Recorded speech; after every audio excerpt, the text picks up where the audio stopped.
虽然保持中立看起来蛮不错的，但问题是我们保持中立，别的国家就不会进攻我们了吗？我对此表示怀疑。大家好啊，欢迎观看我们新一集的《钢铁雄心4》啊。在上一集里面，我们对爱尔兰共和国的现状有了基本的了解。在上一集的最后，总统获得了连任。那么在这一集里面，爱尔兰共和国又会遇到什么样的故事呢？我们话不多说，马上开始我们今天的这集游戏啊。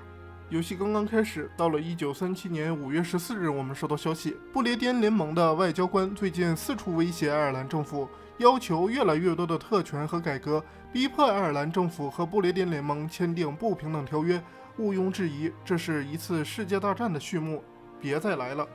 行路规则：德国和英国之间的对抗局势日益升温。爱尔兰惊觉自己发现自己站在了欧洲两大海军势力争夺的第一线，先前几年沉闷的政治现状已被打破，两方都想让爱尔兰在某些方面赶上欧洲大陆的标准。既然现代化的建议颇得民心，便有人建议爱尔兰应该从旧英国统治时期的靠左行驶，过渡到欧陆通用的靠右行驶，让爱尔兰的交通规则与欧美各国保持一致。拥护者强调，这一改变对旅游业和国际汽车进出口有长远的好处，而反对者则强调，这一提案搞不好会让道路上变得一团糟，还会浪费宝贵的时间来解决经济萧条。可是黑色星期一的经济萧条在之前我们已经完成了，而且我们现在已经不是英国的殖民地了。改变交通体系，靠右行驶。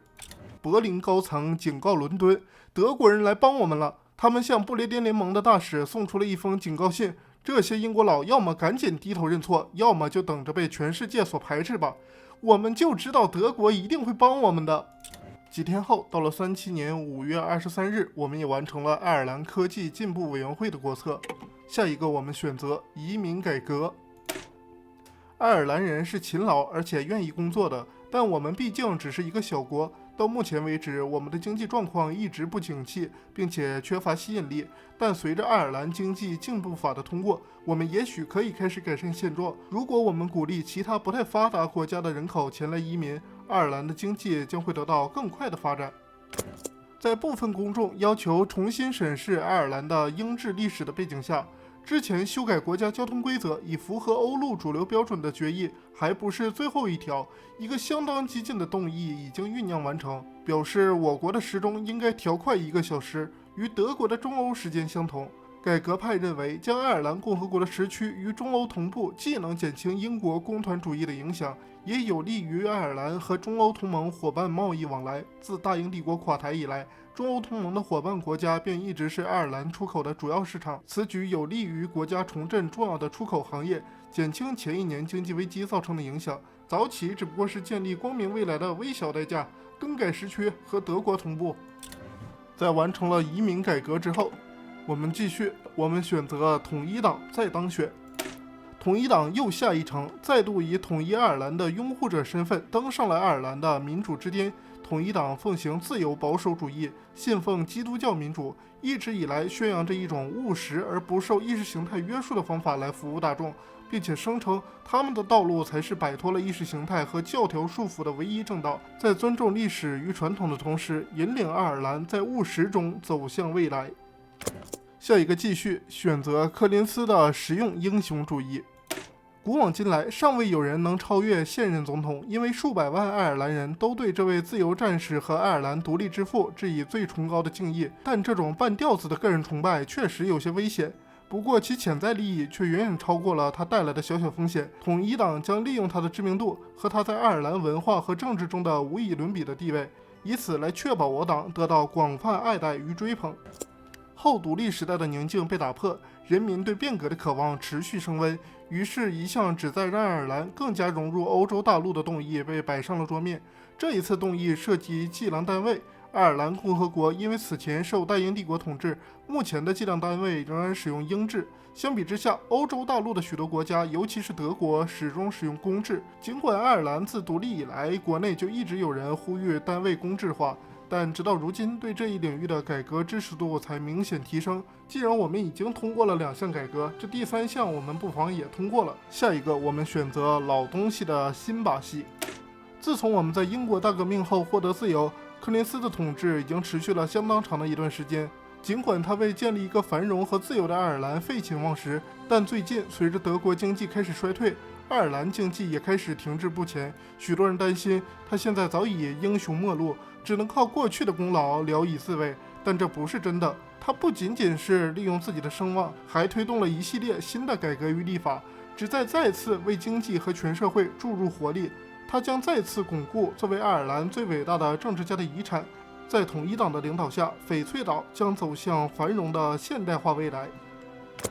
如果爱尔兰要在即将到来的动乱中幸存下来，他的人民就必须前所未有的团结。我们将运用非激进的爱尔兰民族主义理念，团结我们岛上各不相同的政治群体，共同应对即将到来的风暴。倘若我们要为所有人创建一个强大、虔诚、繁荣的爱尔兰共和国，我们就必须要和岛上那些真正的爱尔兰政治家合作。因为要是连我们自己的政府都因为派系争斗而分崩离析，团结大众便等于无稽之谈。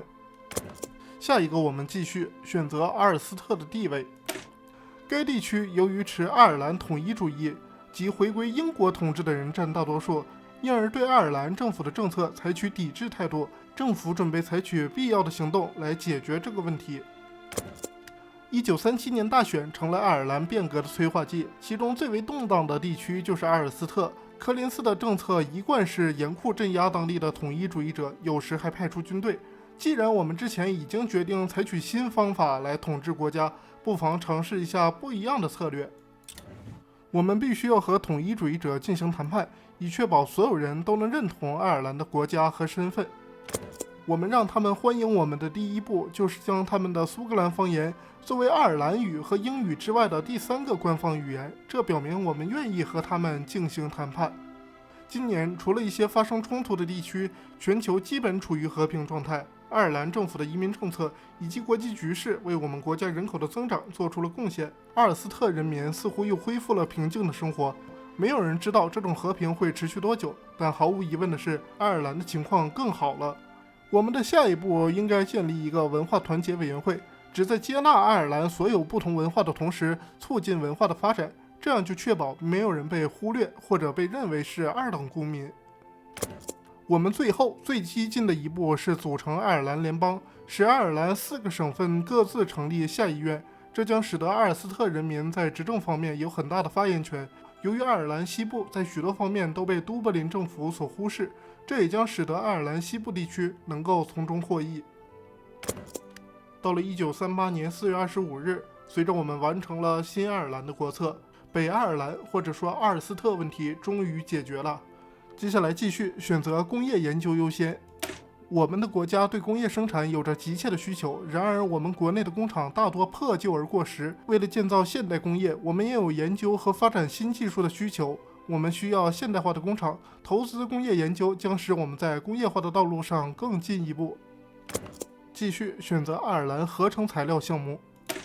尽管我们的人民勤勤恳恳，爱尔兰也已经发展到步入工业化的进程，但与世界各国相比，我们的自然资源却十分匮乏，这可令我们束手无策。石油和橡胶的问题尤为严重。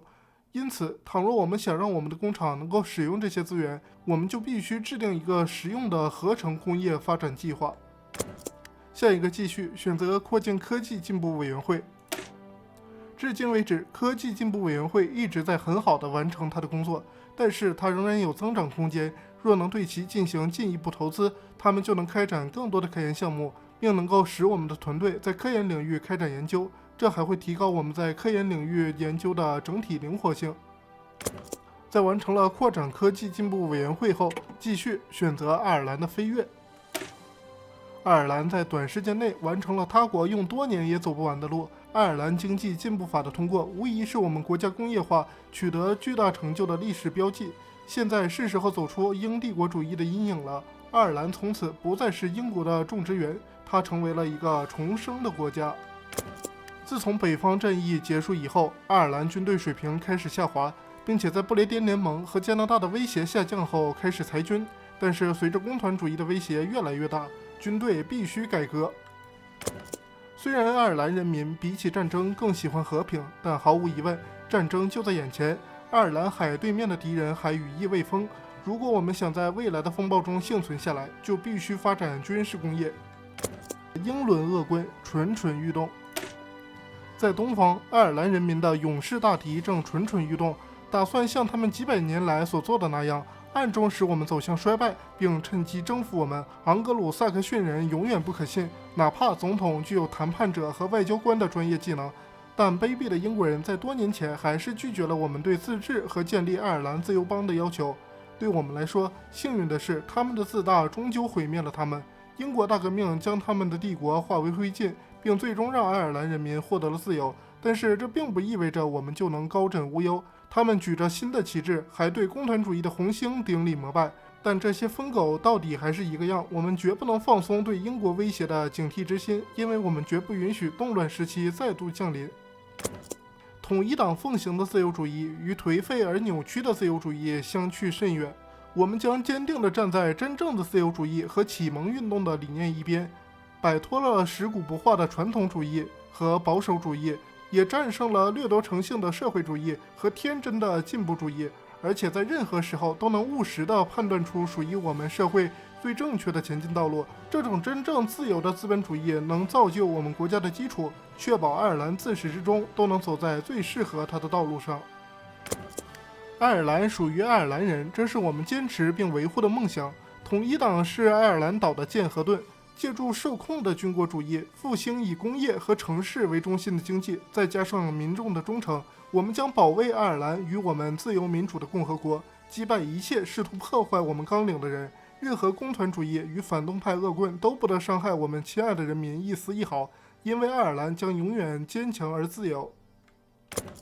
虽然常常被激进主义意识形态所玷污，但民族主义本身并没有什么害处。事实上，正是这些非激进爱尔兰民族主义概念构成了统一党的执政根基。借由大众传播这些非暴力的爱国主义与忠于民族的思想，我们将努力使爱尔兰人民前所未有的团结一致，因为这种团结能够为我们抵御外敌及其渗透建立起坚实的壁垒。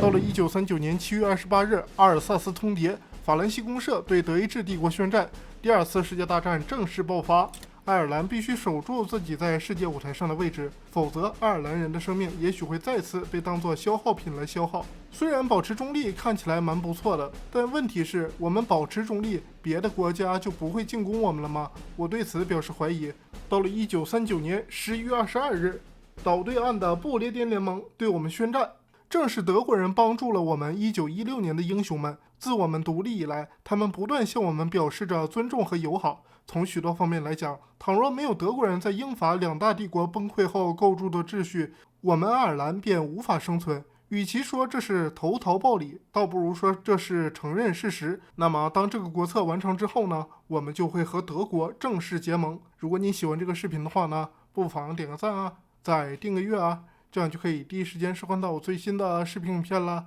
那么我们今天这集就到这里啦，大家再见。